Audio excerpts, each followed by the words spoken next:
All right, so let's get into growth and scalability. I think that that's a challenge, right? So, an underlying theme that we've been talking about is processes and getting processes in order to better your business and to businessize your business, right? And M&A has led to people thinking through that. Robo-advisors and their disruption to our industry has brought that to us. But growth and scalability, I mean, I ask any advisor when I would go out and talk to them, what's your biggest challenge? Growth. And I always, in my back of my mind, I'm like, I don't know if you're ready for growth because you don't have the processes then to scale. How do you see firms, one, growing, and two, creating the appropriate scalability to accept and serve growth once they nail that from that standpoint? Yeah, I mean, I think this actually goes hand in hand with like actually how to grow, but also how to manage that growth. I mean, most advisors right now are like a dog chasing their tail when they don't know what to do when they actually catch it. And I talked to so many advisors where they're like, "Oh, I got 2 more clients. I'm so overwhelmed." And I'm like, "You can't handle 2 clients? Like, something's not good here." And I think really what it boils down to is like having systems in place where you have like a smooth sailing ship from, beginning. Like, you should have a repeatable process of how are you bringing on clients? What are you doing for prospect meetings? What are you doing for emails? What are you doing for ads? Like, how have you systematized bringing clients on? And then, okay, once they sign, how have you systemized that back end to be able to provide, like, if you're doing upfront planning, how are you providing that planning? What are the exact steps? Because if you have these exact steps in place, there's no overwhelm. Like, you can bring on so many other systems and advisors and so many other clients. Like, it's really easy to plug and play. And then to grow your business and scale. Like, for example, if you have all these processes in place, like, in my business, for example, I had my processes in place, and then, I got to that point where I hit capacity for a little bit. I brought in a paraplanner to help me with a lot of those that just works virtually, that helps me with a lot of the data entry tasks and kind of organization, things like that, and just helping move people through that progression of processes. And that freed up 20 hours back in my schedule. Yeah. And then I'm able to then, again, go back to my prospecting processes and scale further. But in order to scale, you have to have, in order to take someone like a paraplanner, even not like an outsourced paraplanner or a virtual paraplanner, you have to have those processes defined in order for you to fit someone in and have them be effective and actually give you back time. Because I think that some people take this idea and say, hey, if I just go hire the person, then I'm going to be good. But if you don't have the process, it's going to, and then like they have these situations where like, I did that and it just didn't save me any time. Well, the reason is because you threw them in there and said, go figure it out. Yeah. You need to have the process, then you can stick someone in to make that scale from that standpoint. They can iterate on the process and better the process, but they're not going to create the process. You have to create the process to create that scalability. Yeah. And I think that you're exactly right? Like, what is your process of how you want to prospect? You go and you get an ad. You put an ad on Facebook or LinkedIn or Google, whatever it is. Where are you driving them? You driving them just to your website? Well, how are you pushing them through your website? Or are you pushing them to a landing page with a calculator and then capturing info? But then what's the email drip campaign? You got to define each step of that. And then when they come in and they say, well, they want a meeting, how are you gathering information to make that meeting effective and valuable for them and effective for you to sell your service to them? And then once they get onboarded, what is the step? Well, I need to do this, I need to do that, I need to do this.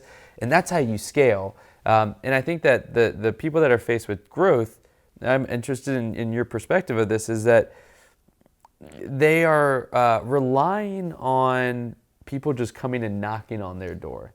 You have to go out. You have to create a COI network. You have to be differentiating your value and your services to your clients so that they are talking about you more often in that moment. And advertising is going to work, but I would argue that there's video out there, there's content marketing that is an opportunity if you can devote time in to learn about that from that standpoint. Yeah, I mean, like, so a prime example with this, and this is just kind of one area, but just walk them through like a life cycle and how you can kind of scale this. So let's say Google ads or Facebook ads. It's a kind of a hot topic right now, or LinkedIn ads, whatever, insert whatever your niche is into this sort of area. But let's say, say we have Facebook ad and we provide like a lead magnet that the client can download, and then that gives you their the email, phone number, etc. Well, from there, what are you doing with it? you can have an email campaign that drives to an in-person meeting or a virtual meeting. Or maybe you go old school, and now that you have their phone number, you call them and try and set up a, but again, you have to have this idea in place of how you want to do that. And then, okay, once you get that in-person meeting, do you have a follow-up meeting? Like, is that first meeting 15 minutes just to see if there's a good fit? Then once you establish a good fit, okay, say you're pushing then to a, discovery meeting or whatever the case may be. So like that, but with that, I mean, with ads, you can say like, okay, I'm spending $1,000 a month on Facebook ads. With that, I know I can get 10 introductory calls.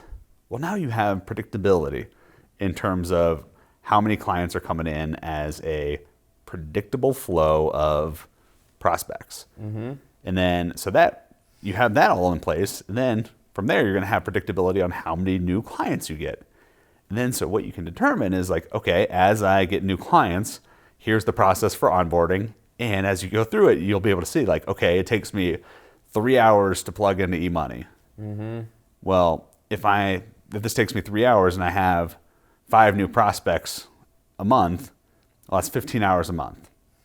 Maybe I can hire somebody that can pay $10 an hour because I'm making all this new money to take these tasks that I don't need to be doing. I don't need to be doing the data entry. I need to be doing the strategy after the data entry, but I can get rid of that data entry. Yep. And now that freed up 15 hours, and okay, now maybe I can go back and put $500 extra into Facebook and take on an additional 3 clients. Yep. Or whatever the case may be, but you kind of see where I'm going with that. That's an amazing way of thought process of thinking through it. And what I will mention or comment on is, I do believe advertising works, but you have to have metrics and watching those metrics and have a really clear understanding of what the cost is per lead and how much you're getting in, because then you can start putting in a little bit more money and starting to see it, and then you start to find when that plateau effect is, and you're like, okay, I've reached capacity on this channel, I'll go to a different channel.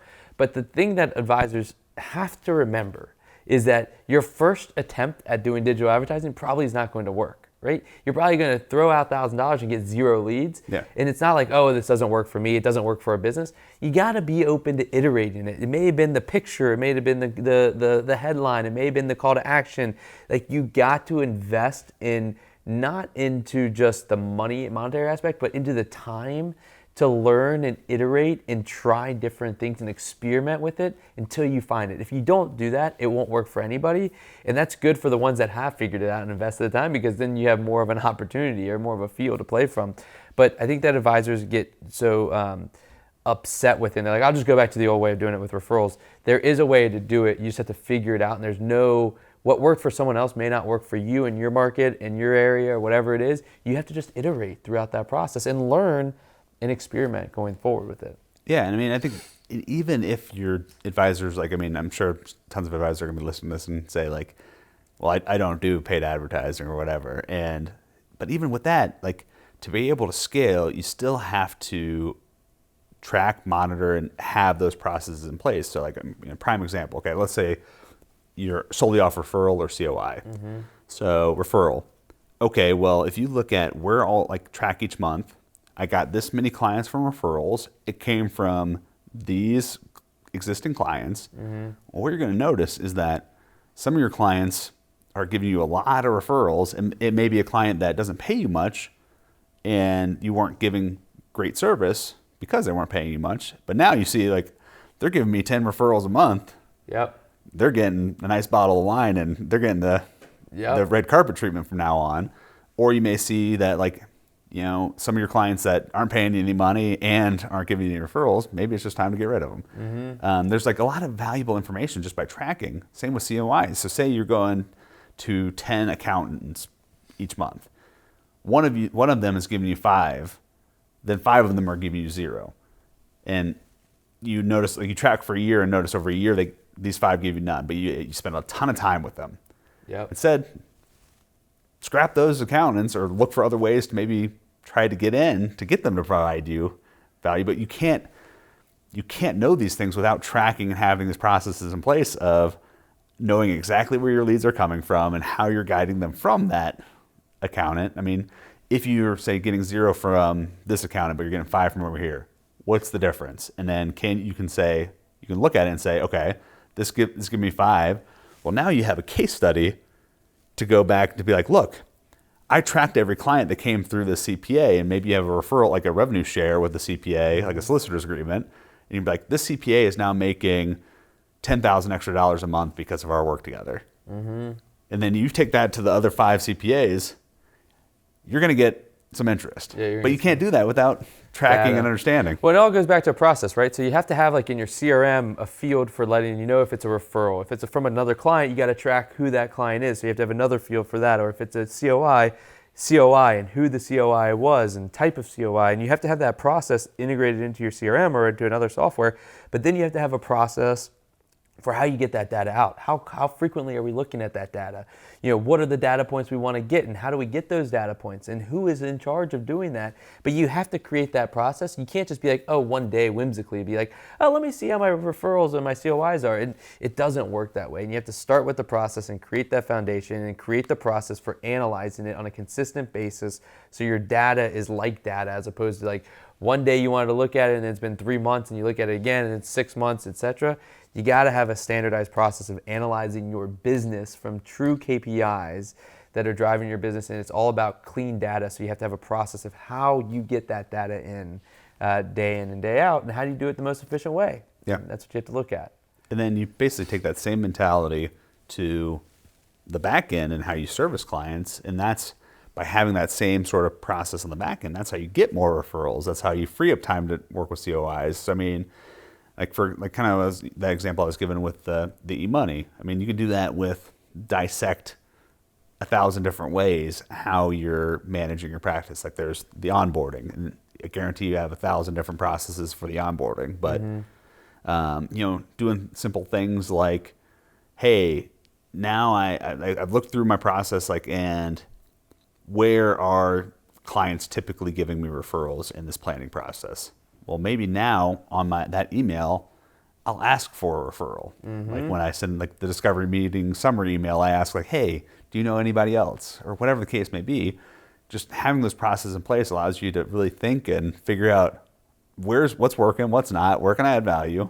Yep. But you can't do that without sitting, analyzing, and having all this stuff in place. And you got to be careful with analysis paralysis, right? You can't have too much data. You have to figure out what are the right data points that you want to look at that help you with your goals. And if your goal is growth, then you got to figure out at each part of the process of where you're trying to see growth, what's working and what's not, and analyze those data points. Don't try to analyze every single data point. And the data points that are relevant to you and your financial firm or maybe different to me and my financial firm, and that's okay. Yeah. You have to figure out what your goal is and how you're going about trying to accomplish that goal, and then figure out what the KPIs or the key performance indicators are for your specific process. And then you have to analyze it and you have to track it. And that is the problem that we have as advisors, is we're very analytical and we try to analyze it to the T.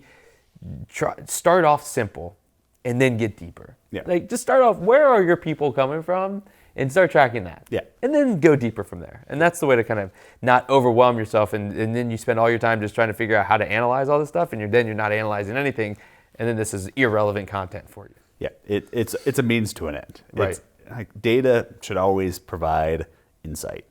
And it's just, there's only so many ways to probably slice data 1,000 different ways, but to your point, ultimately you have to say, okay, when's the time to use that data? Yep. And it doesn't take long. I mean, you need some data in there, but you need to track data and then, okay, deploy it. How can I use this to get more clients on? How can I make my processes more efficient so that I can scale without, freaking out or having, a panic attack?